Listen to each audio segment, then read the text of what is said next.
À Albi, 50 000 habitants, 5 candidats se sont lancés dans la campagne des municipales. 5 candidats pour un fauteuil, occupé depuis 2014 par Stéphanie Guiraud-Chaumeil. En 6 ans, la maire sortante dit avoir évolué, adaptant sa politique aux besoins des habitants dont elle se sent de plus en plus proche.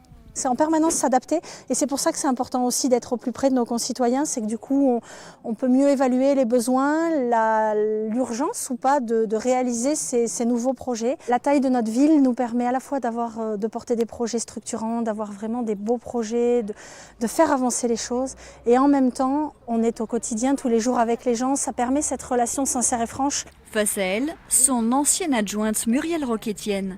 La candidate investie par La République En Marche présente 170 propositions.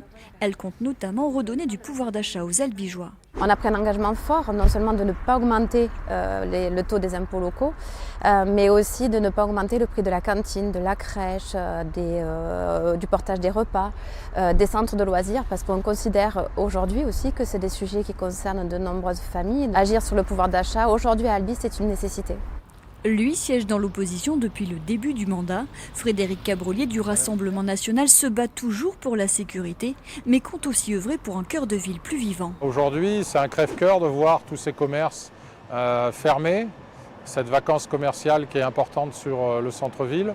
Donc il y a des choses à faire en termes de stationnement, amener un peu plus de gratuité, en termes d'accès au centre-ville.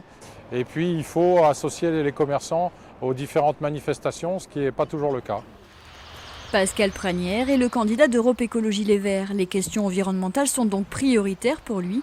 C'est également le cas pour Nathalie Ferrand-Lefranc de la gauche rassemblée, nouvelle venue sur la scène politique albigeoise. Si je me suis engagée, c'est que justement, je trouve qu'au niveau des réponses politiques qui sont faites actuellement, il n'y a pas cette notion d'urgence. L'écologie est vue au mieux comme quelque chose qui est à la mode et au pire comme un mal nécessaire, alors que pour nous, c'est vraiment une question de vie, quoi.